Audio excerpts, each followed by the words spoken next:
యుద్ధం మొదటి దఫా చర్చలకు వచ్చిన ఇరాన్ ప్రతినిధులను అమెరికా బెదిరించిందా? వచ్చిన వారిని దొంగదెబ్బ తీయాలని చూసిందా? ఇరాన్ ప్రతినిధులు ఎలా పసిగట్టారు?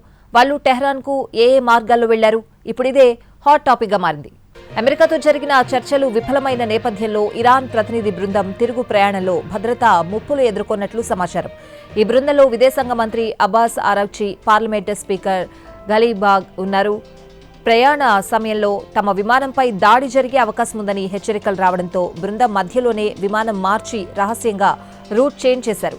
విమానం అకస్మాత్తుగా మషాద్లో ఆపి అక్కడి నుంచి ట్రైన్, బస్, కార్ల ద్వారా టెహ్రాన్ చేరుకున్నారని సమాచారం. ఇస్లామాబాద్కు వెళ్తున్న సమయంలోనే విమానంపై దాడి జరిగే అవకాశం ఉందని నేరుగా హెచ్చరికలు అందాయని ఇరాన్ రాజకీయ విశ్లేషకుడు మొహమ్మద్ మారండి లెబనీస్ వార్తా సంస్థ అల్ మయాదీన్తో తెలిపారు. అందుకే తిరుగు ప్రయాణంలో భద్రతా కారణాల వల్ల రహస్య మార్గాలు అనుసరించాల్సి వచ్చిందని చెప్తున్నారు. అమెరికా మోసకారి అని ఎప్పటినుంచో తెలుసని ఇరాన్ అంటోంది. ఒకవైపు రౌండ్ టేబుల్ సమావేశంలో ఉండగానే ఇంకోవైపు అమెరికా సైనిక సామర్థ్యాలను బలోపేతం చేసుకుంది అంటే అగ్రరాజ్య దమన నీతి ఏంటో తెలిసిపోతోందని ఇరాన్ అంటోంది.